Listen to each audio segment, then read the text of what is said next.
Hello everyone, and welcome to Fresh Master Channel. Today, we are going to have some story from Reddit. But before we start, don't forget to subscribe, like the video if you enjoyed it, and leave a comment down below. These simple clips mean a lot to the future of this channel. The digital clock on Jack Marin's nightstand glowed 2:47 a.m. when his daughter's whisper cut through the darkness like a blade. "Dad, someone's walking in the kitchen." Jack's eyes snapped open, every nerve in his body firing at once. 8-year-old Rosie stood beside his bed, her small frame trembling in the dim light filtering through the blinds. Her whisper was barely audible, but the terror in her voice hit him like a sledgehammer. "Stay here, baby," he breathed, rolling out of bed and grabbing the heavy mag light from his nightstand. The weight of it felt good in his calloused hands. 15 years in HVAC, since he was 23, had taught him to appreciate solid tools. The hallway stretched before him like a tunnel, every shadow potentially hiding an intruder. Jack's bare feet made no sound on the hardwood as he crept toward the kitchen, his heart hammering against his ribs. 20 years as an HVAC tech, 15 of those with the local union, had given him steady nerves and quick reflexes. But this was his home, his daughter. The kitchen was empty. Jack flicked on the overhead light, flooding the space with harsh fluorescence. Everything appeared normal. Cereal bowls still in the sink from dinner, Laura's coffee mug sitting beside the machine, ready for morning. But something was wrong. The air felt different, charged with the presence of someone who shouldn't be there. He checked the back door, unlocked. Ice flooded his veins. Jack was obsessive about locks, every door, every window, checked twice before bed. He'd installed the deadbolts himself, high-grade steel that could stop a battering ram. This door had been locked when he went to sleep. He was certain of it. And the only people with keys were him, Laura, and maybe someone she shouldn't have trusted. The motion sensor light outside was dark. Jack stepped onto the back porch, his flashlight beam sweeping across the small yard. The sensor should have triggered when anyone approached the door. He examined the unit. The power cord had been unplugged and carefully tucked behind the mounting bracket. Someone had disabled it. Someone who knew it was there. Back inside, Jack moved through the house like a ghost, checking every room, every closet, every possible hiding spot. Nothing. But in the laundry room, he caught something that made his skin crawl. A faint scent of cologne lingering in the air. Expensive, sophisticated, nothing he'd ever worn. Laura was in Virginia, visiting her sick mother. She'd left 3 days ago with promises to call every night. Her last text had come at 11 p.m. "Mom's doing better. Home tomorrow. Love you." Jack returned to his bedroom where Rosie still waited, her eyes wide and fearful. "Is the bad man gone?" she whispered. Bad man, not was someone here or did you find them? Bad man, as if she'd seen something. "What did you see, sweetheart?" Rosie's lower lip trembled. "A shadow, moving around the kitchen, like he knew where everything was." Like he knew where everything was. The words echoed in Jack's mind as he held his daughter, promising her everything was safe now. But as dawn crept through the windows, one question burned in his gut like acid. How had someone gotten into his house without tripping a single alarm, knowing exactly where the motion sensor was, moving through his kitchen like they owned the place? And why did Rosie call it a bad man instead of just a man? Laura returned the next afternoon with a bright smile and a peach pie from her mother's neighbor.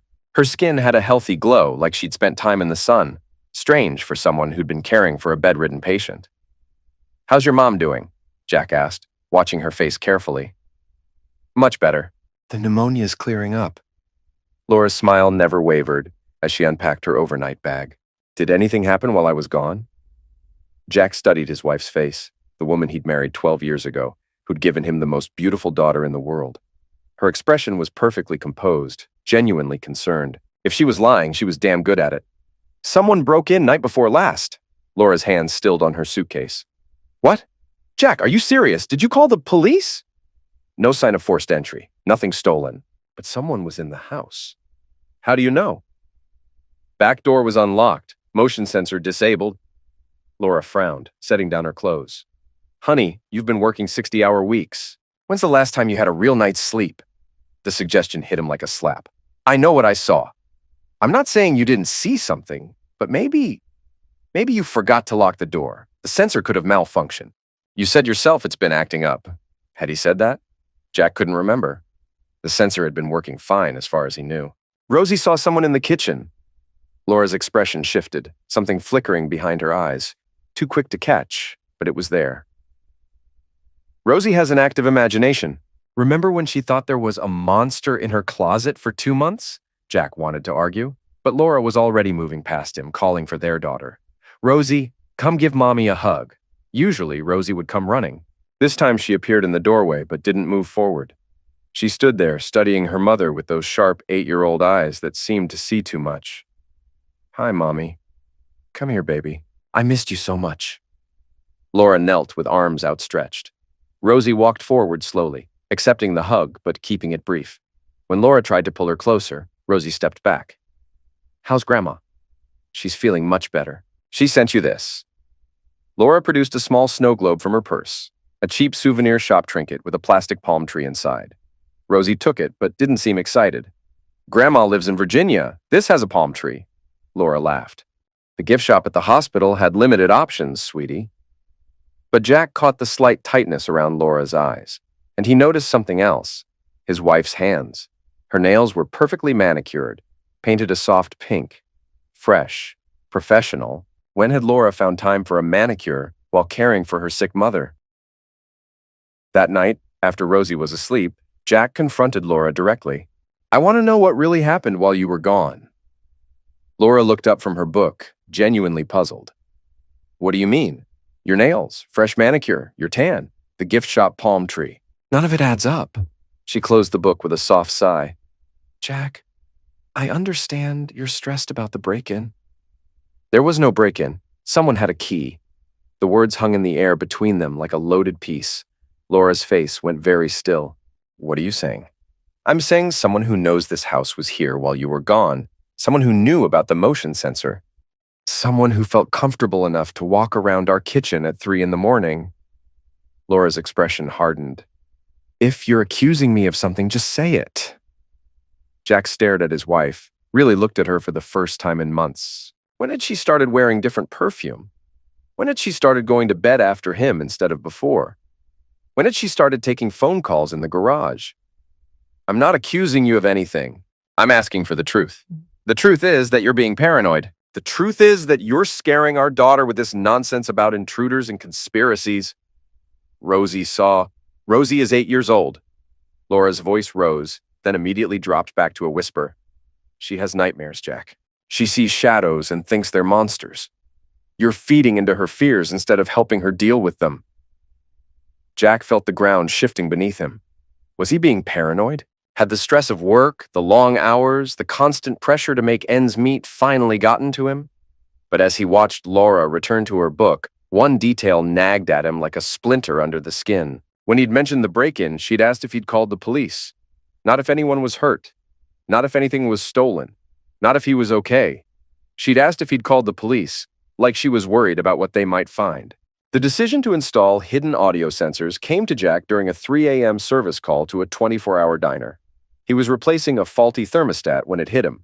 If someone was coming into his house, he needed proof. Not just for the police, but for his own sanity. The equipment was easier to get than he'd expected. A union buddy who did security installation hooked him up with wireless devices no bigger than quarters. Voice-activated, 72-hour battery life. Upload directly to cloud storage. Jack placed them strategically over the next week while Laura was at work and Rosie was at school. One in the kitchen, hidden behind the coffee maker. One in the living room, tucked under the couch cushion. One in the master bedroom, mounted inside the ceiling fan housing. One in Laura's car, magnetic case stuck under the driver's seat. The waiting was the hardest part. For 6 days, the recordings captured nothing but normal household sounds. Breakfast conversations, Rosie's cartoons, Laura talking to her dental office about patient schedules. Then, on day 7, Jack struck gold. He was sitting in his truck during lunch break, scrolling through the morning's recordings on his phone, when Laura's voice came through crystal clear. He won't leave unless we make him. Jack's sandwich hit the dashboard. He rewound the clip, volume cranked to maximum. I told you this would take time, Laura was saying. He's not just going to disappear. A man's voice responded. It's already taking too long. Your dad said he could speed it up. My dad says a lot of things. Doesn't mean they're smart. Listen to me, Laura. We've come too far to back out now. Either he goes willingly, or we make it so he has no choice. And what about Rosie? Rosie will be fine. Kids adapt. She'll thank you later for getting her away from him. The recording continued for another 3 minutes. Hushed whispers, the sound of movement, then silence. Jack played it 17 times, memorizing every word, every inflection, every pause. Someone wanted him gone. Someone was working with Laura to make it happen. And Laura's father was involved. Albert Linley, retired judge, old money family, never thought Jack was good enough for his daughter. Always made that crystal clear with his condescending smiles and backhanded comments about working with your hands and blue-collar values. But who was the man on the recording? Jack spent the rest of his lunch break going through Laura's phone records online. Their family plan gave him access to call logs and text messages. What he found made his hands shake with rage. Dozens of deleted text conversations. But the phone company kept backups. Laura had been texting someone named Cameron Voss, hundreds of messages over the past 3 months. The content was mostly coded, references to the project, timeline acceleration, and final phases. But some messages were clear enough. Cameron, hotel room is booked for Friday, same place. Laura, can't wait. Jack's working late again. Cameron, your dad called, says the paperwork is almost ready. Laura, good. I'm tired of pretending. Jack's vision went red around the edges. He Googled Cameron Voss and found him immediately, a paralegal at a family law firm in Charlotte. 35 years old, divorced, drives a silver BMW. His LinkedIn profile showed he'd gone to high school with Laura. High school sweethearts, reunited.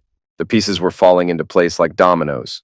Laura's sudden need for space, her late-night phone calls, her defensive attitude about the break-in. Someone had been in his house, Cameron Voss, probably multiple times, getting familiar with the layout, maybe even copying keys.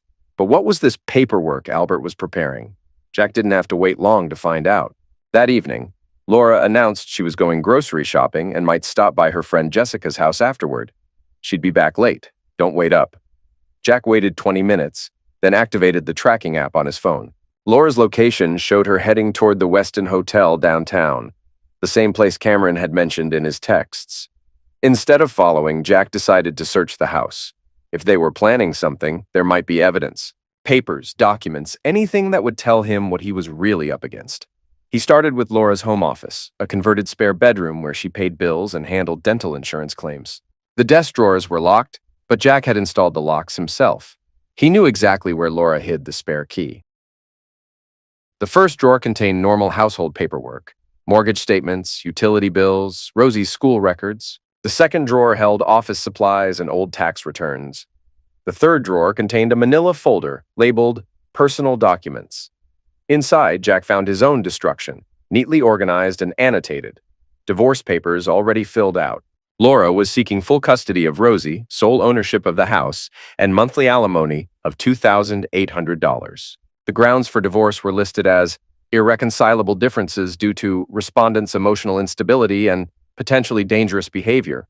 Attached to the divorce papers was a psychological evaluation, supposedly conducted by Dr. Margaret Hoffman, a psychiatrist Jack had never met.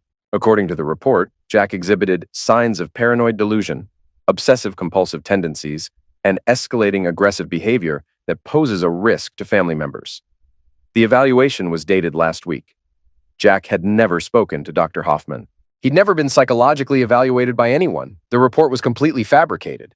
But it got worse. At the bottom of the folder was a sworn affidavit from Albert Linley stating that Jack had displayed erratic and threatening behavior during recent family gatherings, had made concerning statements about surveillance and conspiracy, and that Albert feared for Laura and Rosie's safety. Everything was signed, notarized, and ready to file. Jack sat in Laura's chair, holding the papers that would end his life as he knew it, and felt something cold and hard crystallize in his chest. These people, his wife, her father, her lover, had spent months planning his destruction. They'd fabricated evidence, manipulated situations, and prepared to take his daughter away from him. They wanted to destroy him. Now he was going to return the favor, but first, he needed more information. Jack copied every document, uploaded the audio recordings to multiple cloud accounts, and began building his own case. If they wanted to play dirty, he'd show them what dirty really looked like. The next morning, Laura returned from her grocery shopping with nothing but a small bag from CVS and a story about Jessica's relationship problems keeping them up all night talking. Jack smiled and nodded and poured her coffee like a devoted husband. Meanwhile, he was already 3 moves ahead, planning their complete and total downfall. The ambush came on a Tuesday evening during parent-teacher conferences at Rosie's elementary school. Jack was sitting across from Mrs. Patterson discussing Rosie's progress in math when a sheriff's deputy appeared in the classroom doorway with a manila envelope. "Jack Marin? That's me. You're being served with emergency court documents. You need to respond within 48 hours. The envelope felt like it weighed 1,000 pounds. Jack's hands trembled as he opened it while Mrs. Patterson and the deputy watched. Emergency petition for protective order, temporary custody modification, immediate spousal support. Laura was asking the court to remove him from his own home, claiming he posed an imminent threat to her and Rosie's safety. The petition painted Jack as an unhinged, paranoid monster. It cited his obsessive installation of surveillance equipment, his aggressive confrontations about imaginary intruders, and his increasingly erratic behavior, including accusations of infidelity and conspiracy. Dr. Hoffman's fabricated psychological evaluation was attached as evidence, along with Albert Linley's sworn statement that Jack had grabbed Laura's arm aggressively during a recent family dinner and made threats about people who cross him. None of it was true, but it was all official, notarized, and filed with the court. The deputy was still standing there, waiting. "Sir, you need to vacate the marital residence by 6 p.m. tomorrow. You're also prohibited from contacting your wife or daughter except through your attorney." Jack looked at Mrs. Patterson, who was staring at him with wide, horrified eyes. Tomorrow, everyone at Rosie's school would know. Everyone in the neighborhood, everyone at the Union Hall. His reputation would be destroyed before he could even respond. "Can I see my daughter?" "Not without court supervision. There's a hearing scheduled for Friday to determine temporary arrangements." Jack drove home in a daze, the papers scattered across his passenger seat like radioactive waste. Laura's car was in the driveway, and through the kitchen window, he could see her moving around, making dinner like nothing had happened. She knew. She'd known exactly when he'd be served, exactly where he'd be when the deputy found him. She'd timed it for maximum humiliation. Jack sat in his truck for 10 minutes, forcing his breathing to slow, his hands to stop shaking. Then he walked into his house, potentially for the last time, and found Laura stirring pasta sauce while Rosie did homework at the kitchen table. "Hey, how was the conference?" Laura asked without turning around. Jack set the papers on the counter beside her. "You tell me." Laura glanced at the documents, and for just a moment, her mask slipped. He saw satisfaction in her eyes, cold and triumphant. "Jack, I'm sorry it had to happen this way." "You're sorry?" His voice was barely a whisper, but it cut through the kitchen like a blade. "You fabricated a psychological evaluation. You had your father lie in a sworn statement. You've been planning this for months." Rosie looked up from her homework, sensing the tension. Laura's voice dropped to a whisper. "I did what I had to do to protect our daughter." "From what?" "From you. Your paranoia. Your surveillance equipment. Your accusations. You're sick, Jack, and you won't get help." Jack stared at his wife, really looked at her, and realized he was seeing her clearly for the first time in years. The concerned expression, the reasonable tone, the way she positioned herself as the sufferer, it was all performance. "Where's Cameron?"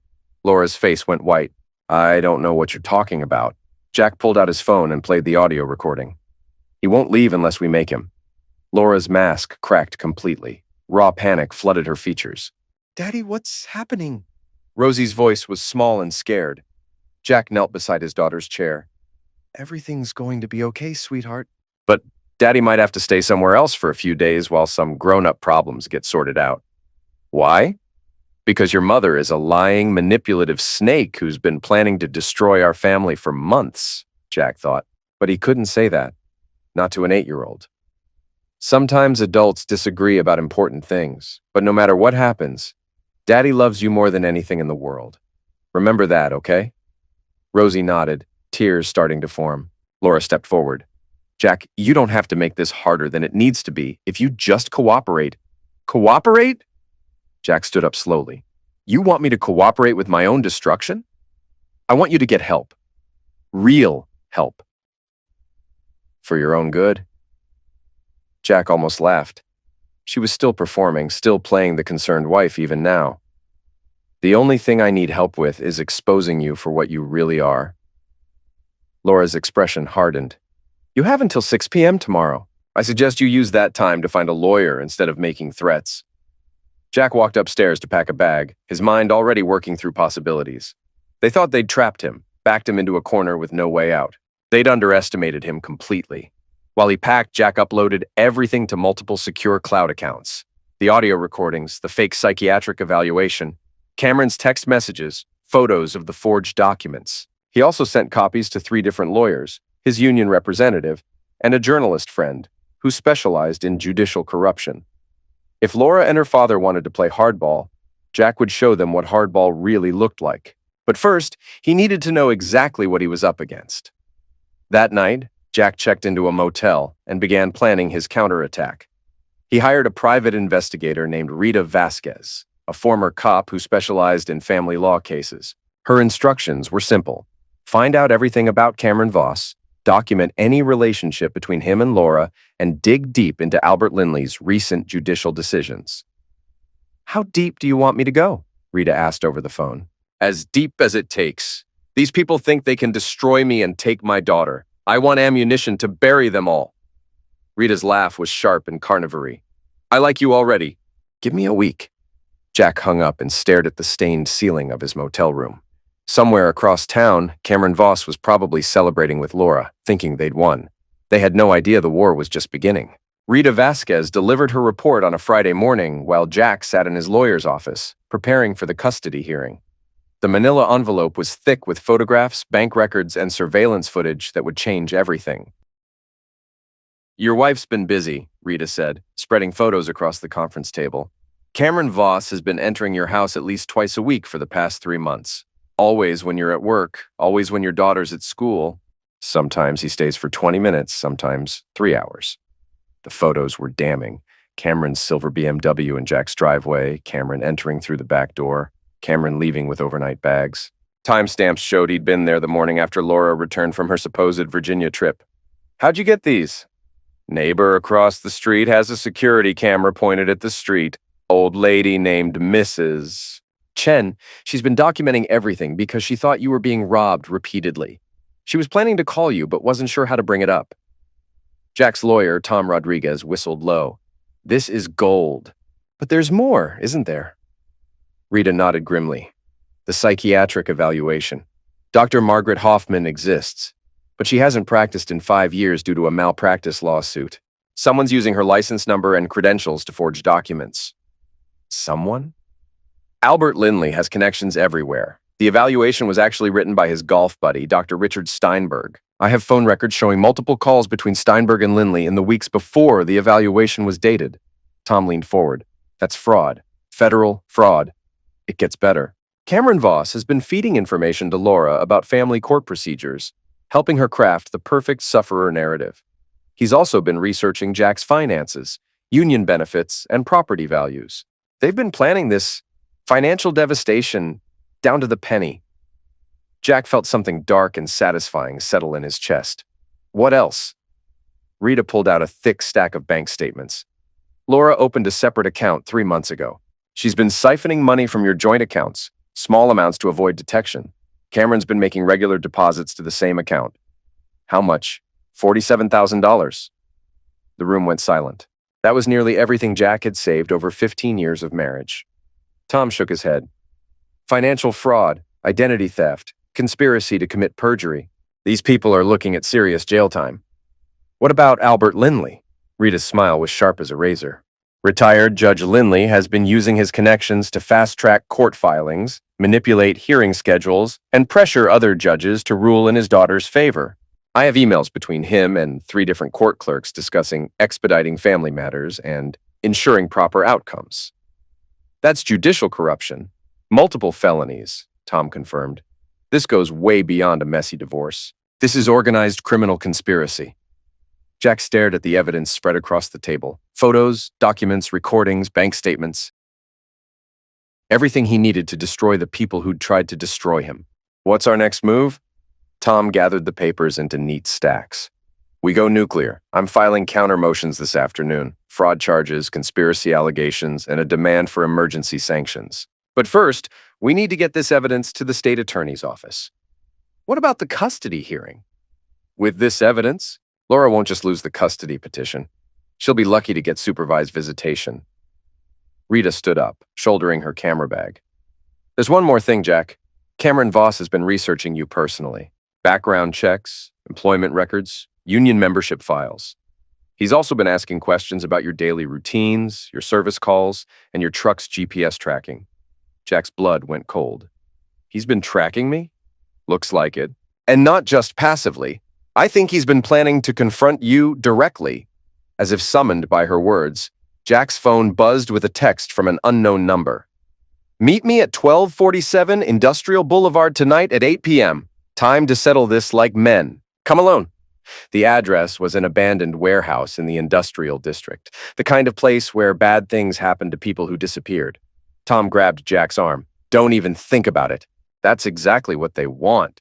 You doing something stupid that proves their narrative about you being dangerous. Jack stared at the text message. Cameron Voss thought he was dealing with some blue-collar moron who'd roll over and play dead. He had no idea what kind of man he was actually facing. I'm going. Jack? I'm going, but not the way he expects. Rita, can you have backup surveillance in place? Rita grinned.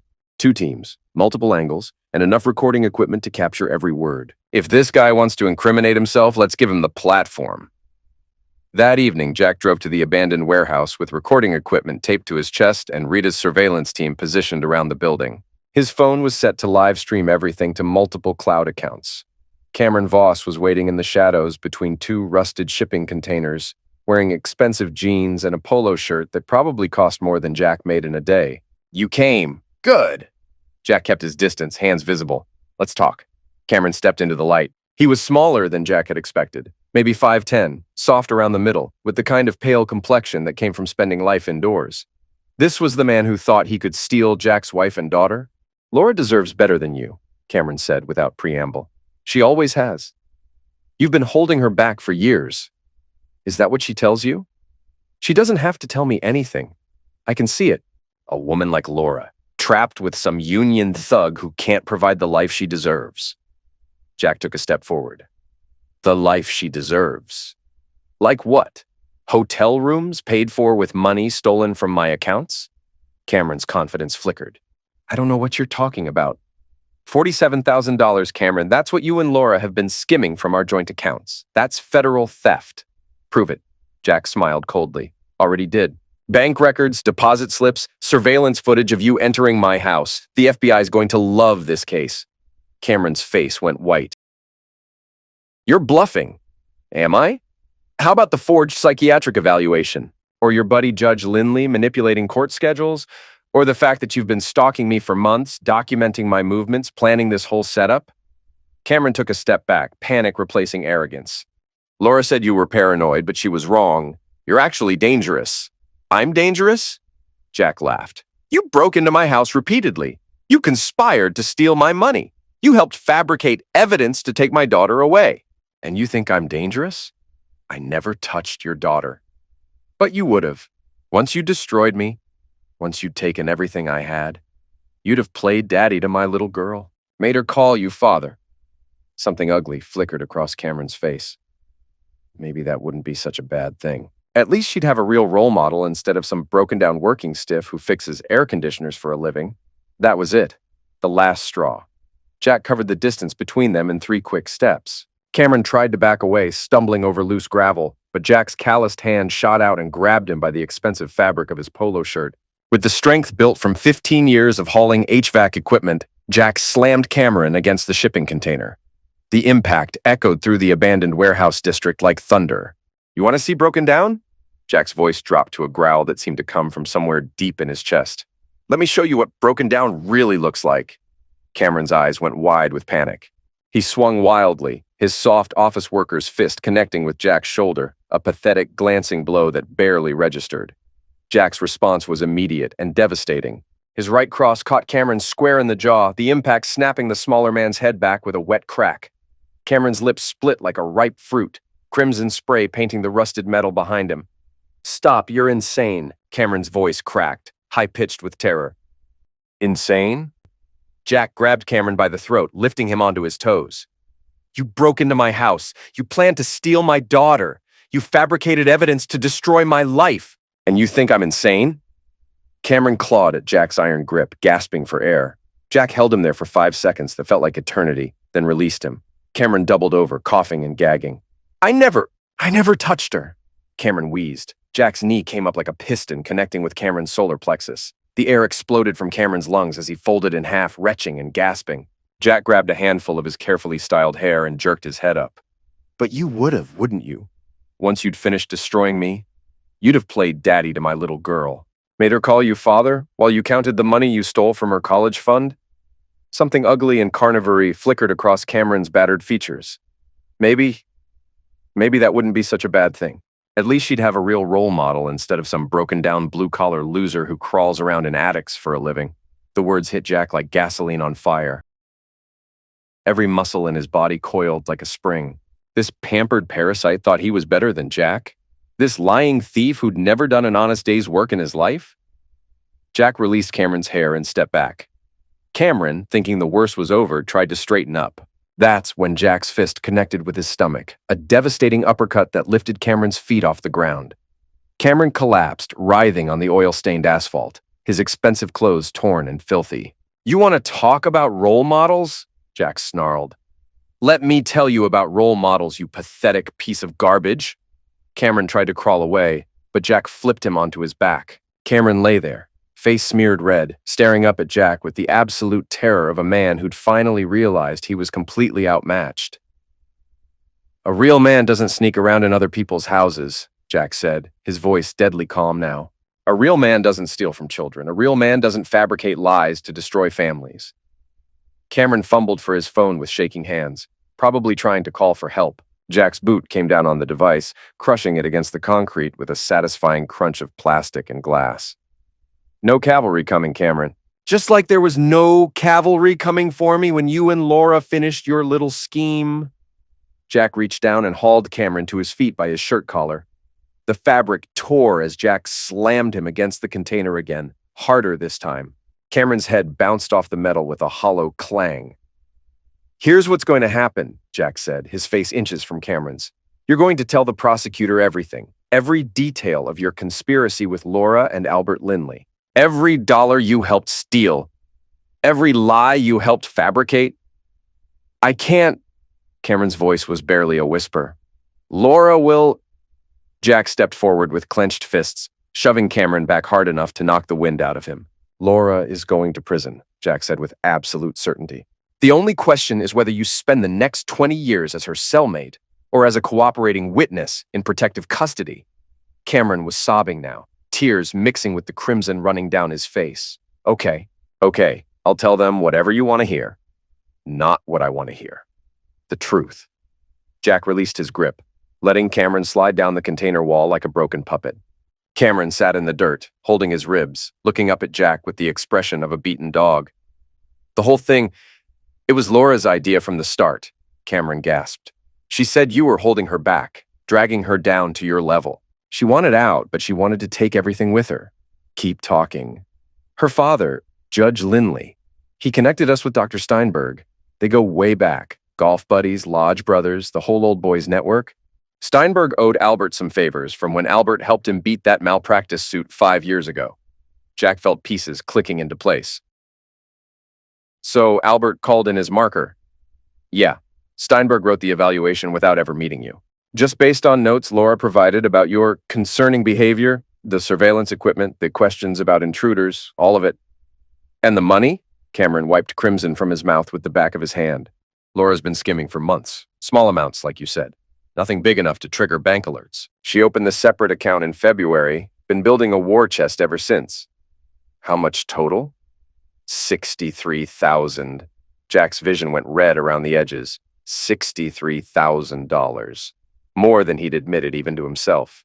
That was Rosie's college fund, their emergency savings, years of overtime and careful budgeting. Where is it now? Offshore account, Cayman Islands. Laura has the access codes. Jack grabbed Cameron by the shirt again, hauling him to his feet. My daughter. Tell me about your plans for my daughter. Cameron's eyes darted around desperately, looking for escape routes that didn't exist. Laura said, she said Rosie would adjust. Kids are resilient, she said. You'd have visitation, maybe weekends. Supervised visitation. While you played house with my wife and my daughter. It wasn't like that. Jack's backhand caught Cameron across the cheek, snapping his head to the side. When Cameron looked back, there was fresh terror in his eyes. Don't lie to me. Not now. I want to know exactly what you planned to do once you destroyed my life. Cameron's resolve finally cracked completely. The words tumbled out in a rush like pus from a lanced wound. Laura said, once the divorce was final, once you were out of the picture, we'd move somewhere new. Start fresh. Maybe California or Florida. Somewhere you couldn't follow. Rosie would have to accept me as her new father figure. Laura said she'd get over you eventually, especially if we limited contact. Jack felt something cold and final settle in his chest. They'd planned to abduct his daughter. Not legally. They'd have had court orders, custody agreements, the full blessing of the system. But abducting nonetheless. My daughter's name, Jack said quietly. Say it. What? You were going to steal her from me. Make her call you Daddy. The least you can do is say her name. Cameron stared up at him with wide, terrified eyes. Rosie. That's right. Rosie. 8 years old. Loves art class and hates Brussels sprouts. Sleeps with a stuffed elephant named Peanut. Dreams of being a veterinarian when she grows up. She has a gap between her front teeth that makes her whistle when she says words with S in them. Jack's voice dropped to barely above a whisper. She's not a chess piece in your twisted game. She's not a prize to be won or a commodity to be traded. She's my daughter, my flesh and my heart walking around outside my body. And you planned to steal her from me. Cameron tried to speak, but no words came out. Jack reached into his pocket and pulled out his phone, showing Cameron the screen.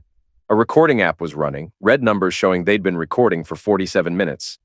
Every word you just said is evidence. Every confession, every detail about the conspiracy, every plan to take my daughter, it's all recorded. Cameron's face went white as paste. You can't use that in court. It was obtained under duress. Was it? Jack smiled coldly. I don't see any duress. I see a man who volunteered to meet me at an abandoned warehouse to settle things like men. I see someone who confessed freely to multiple felonies while being recorded with proper consent.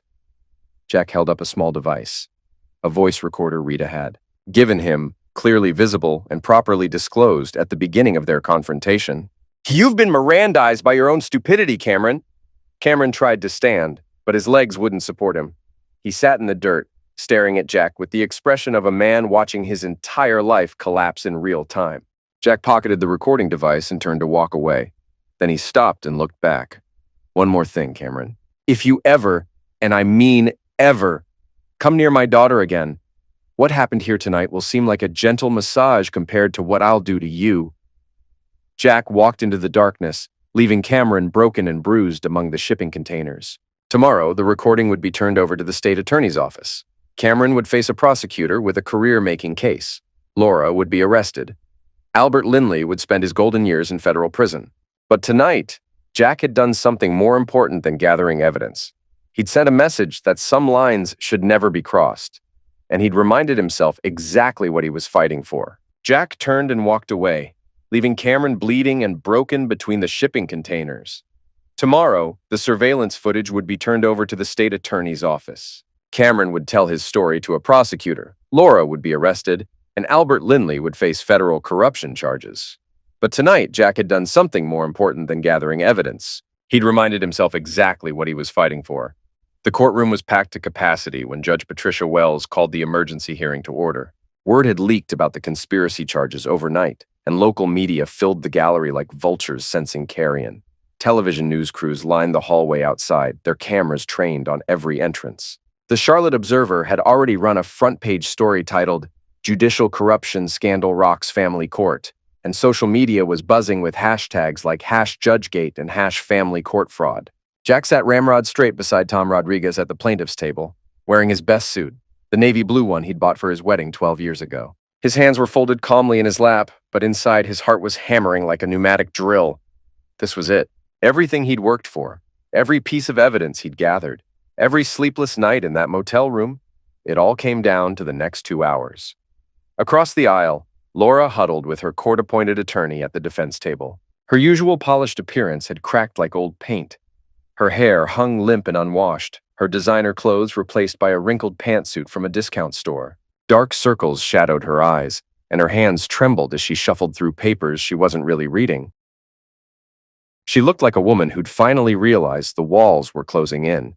Albert Linley was noticeably absent from the proceedings. Federal agents had arrested him at his country club that morning while he was enjoying his usual breakfast of Eggs Benedict and fresh orange juice. The image of the distinguished retired judge being perp-walked past the pudding green in handcuffs had already gone viral on local news feeds. Judge Patricia Wells was a 20-year veteran of family court, known for her no-nonsense approach and her particular hatred of litigants who wasted her time with frivolous motions. She was exactly the kind of judge you wanted when seeking justice, and exactly the kind you feared when you'd been caught lying. "Your Honor," Tom began, rising with the confidence of a man holding 4 aces. "We're here today to address one of the most egregious cases of legal manipulation and systematic fraud this court has ever seen. What we will demonstrate today is not simply a contentious divorce, but a carefully orchestrated criminal conspiracy designed to defraud the court system and destroy an innocent man's relationship with his child." Laura's attorney, a nervous young public defender named Janet Walsh, who looked like she'd rather be anywhere else in the world, started to rise with an objection, but Judge Wells cut her off with a raised hand. "Sit down, counselor. I've spent the better part of 3 hours this morning reviewing the evidence submitted by Mr. Rodriguez, and I can tell you right now that your client is in more trouble than a drowning man in a hurricane." Judge Wells adjusted her reading glasses and pulled out a thick manila folder. "Mrs. Marin, I want you to listen very carefully to what I'm about to say, because it will determine whether you spend the next decade fighting for supervised visitation or fighting federal charges from a prison cell." Laura's face went ashen. She tried to speak, but no words came out. "Your client and her co-conspirators," Judge Wells continued, fixing Laura with a stare that could melt steel, "fabricated psychiatric evaluations using the stolen credentials of a disbarred doctor. They forged court documents with false notarizations. They systematically stole marital assets while planning to flee the jurisdiction.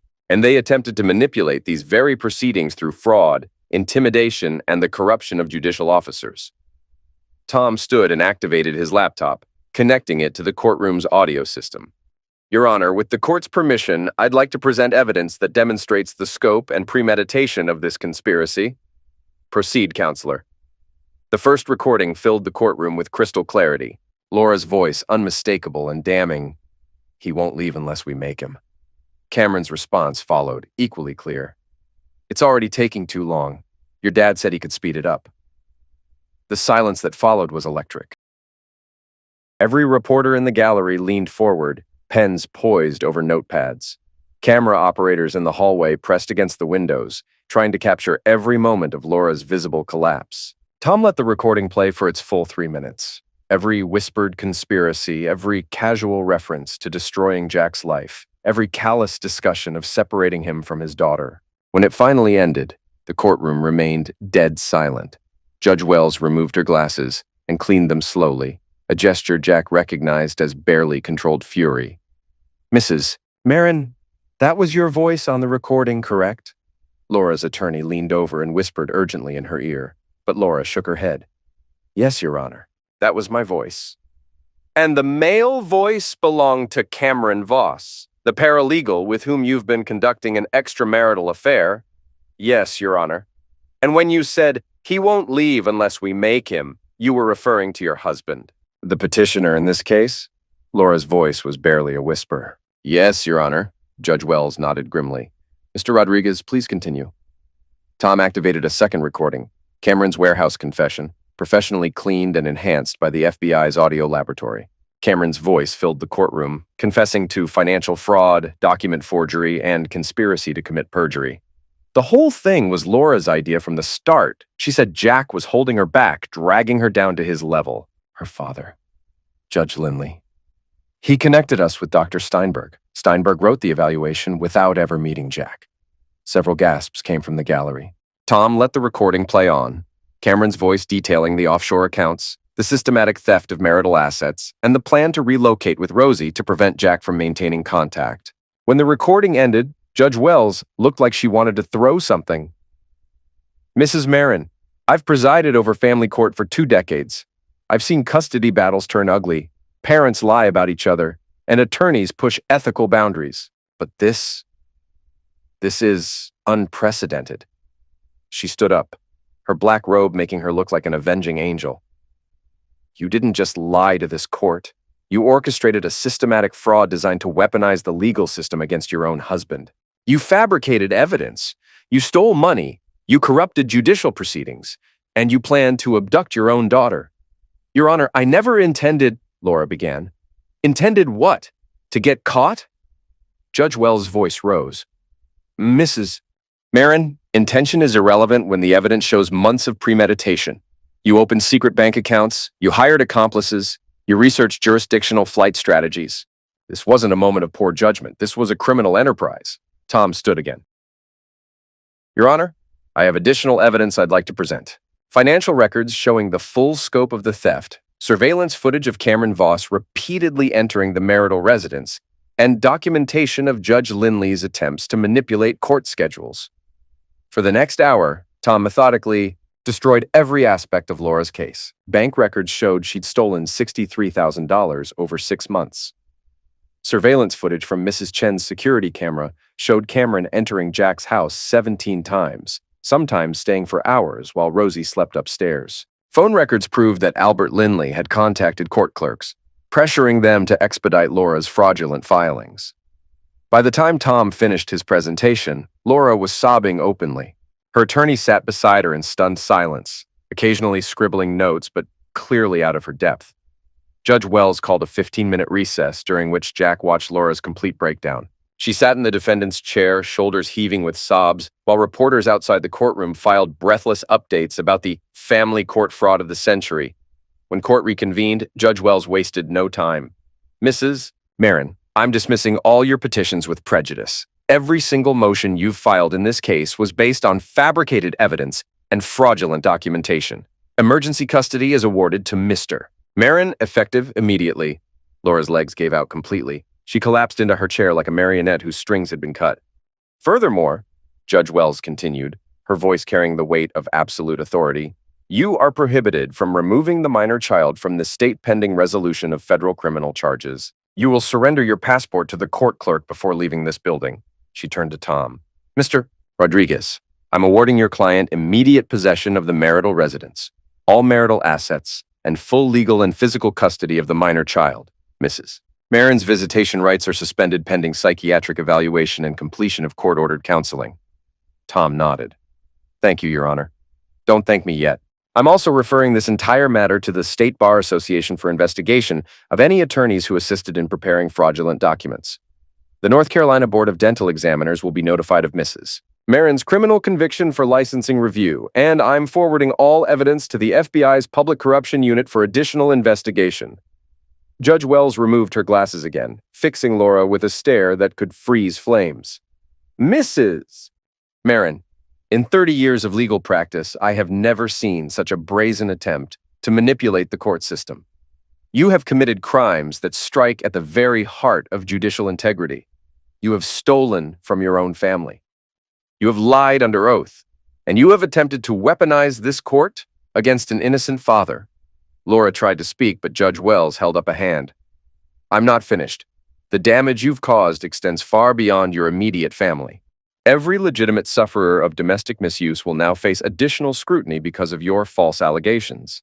Every parent seeking emergency custody will be viewed with suspicion because of your fraudulent petitions. You have undermined public trust in the very system designed to protect children and families. The judge leaned forward, her voice dropping to a whisper that somehow carried to every corner of the courtroom. If I had the authority to sentence you today, Mrs. Marin, you would be spending the next 20 years in federal prison. As it stands, you will face the full weight of criminal prosecution, and I will personally ensure that every judge in this state knows exactly what you've done. Judge Wells banged her gavel with the finality of a coffin nail. This court is adjourned. As the gallery erupted in chaos, reporters rushing for exits, cameras flashing, voices shouting questions, Jack sat quietly beside Tom, watching his ex-wife being led away by federal marshals who'd been waiting outside. Laura looked back at him once as she reached the courtroom doors. Her face was a mixture of hatred, desperation, and something that might have been regret, but Jack felt nothing. No satisfaction, no anger, no pity, just the quiet certainty that justice had finally been served. Outside the courthouse, the media scrum was intense. Microphones thrust toward his face, cameras clicked like castanets, and reporters shouted questions over each other. Mr. Marin, how does it feel to have your name completely cleared? Jack adjusted his tie, the same blue tie he'd worn to marry Laura 12 years ago, and looked directly into the cameras. I'm grateful that the truth finally came to light. My only concern now is protecting my daughter and helping her heal from this betrayal. Will you be pursuing civil damages against the conspirators? Tom stepped forward, his lawyer's instincts taking over. Mr. Marin has suffered tremendous financial and emotional damages as a result of this conspiracy. We will be filing comprehensive civil suits against all parties involved, seeking full restitution and punitive damages. What about Cameron Voss? Will he face charges? Jack's smile was cold enough to frost windows. Mr. Voss is currently in federal custody facing multiple felony charges, including wire fraud, conspiracy, and theft of federal benefits. I believe he's discovering that real life isn't like the legal thrillers he probably reads. Any message for other fathers facing similar situations? Jack looked directly into the camera, thinking of every dad who'd been railroaded by false accusations and fraudulent court filings. Document everything. Trust your instincts, and never give up fighting for your children, no matter how hopeless it seems. The truth has a way of coming to light eventually. As the crowd dispersed and the cameras packed up, Tom clapped Jack on the shoulder. Well, my friend, it's over. How does it feel? Jack looked up at the courthouse steps where just 3 hours ago, his entire future had hung in the balance. Now he was walking away with full custody, his reputation restored, and his accusers facing decades in prison. It feels, Jack said quietly, like justice. As the hearing concluded, Jack watched Laura being led away by her lawyer and 2 FBI agents. She looked back at him once, her face a mixture of hatred and desperate pleading. He felt nothing. Outside the courthouse, reporters surrounded Jack and Tom. Mr.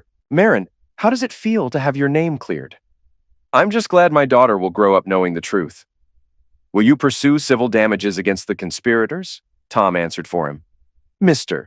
Marin has suffered tremendous financial and emotional damages. We'll be filing suit against all parties involved. What about Cameron Voss? Jack's smile was cold. Mr. Voss is facing multiple felony charges. I think he has bigger problems than civil litigation. That afternoon, Jack picked up Rosie from school for the first time in 2 weeks. She ran into his arms like she'd been shot from a cannon. Daddy, are you coming home? I'm home, baby. For good.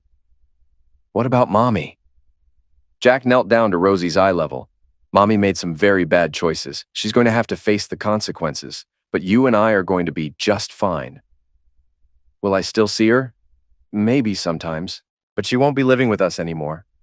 Rosie nodded solemnly. She was different anyway, after she came back from Grandma's, like she was pretending to be nice, but wasn't really. Jack hugged his daughter tighter. 8 years old, and she'd seen through Laura's act better than he had. 3 months later, Jack sat in his truck outside Rosie's school, watching Laura wait by her beat-up Honda Civic. The silver BMW was long gone. Cameron had fled the state rather than face trial. A federal warrant was issued the same week, but he vanished, leaving Laura to face the full weight of prosecution alone. Laura had been fired from the dental office after her felony conviction. Her professional license was revoked, her credit destroyed by legal fees and restitution orders. She was living in a studio apartment across town, working part-time at a fast food restaurant. Albert Linley was serving 18 months in federal prison for corruption.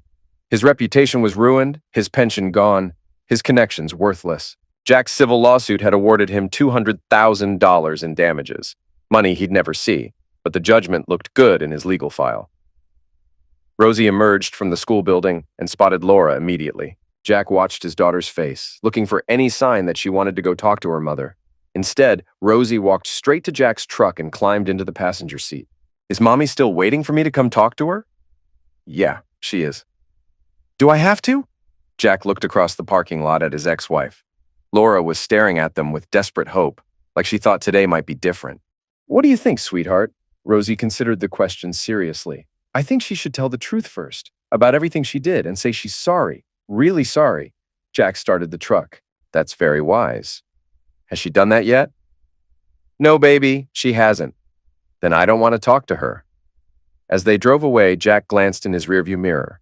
Laura was still standing beside her car, watching them disappear down the street. Some people might say he should feel sorry for her, that destroying someone's life, even someone who'd tried to destroy his, wasn't something to celebrate. But Jack didn't feel sorry. He felt satisfied.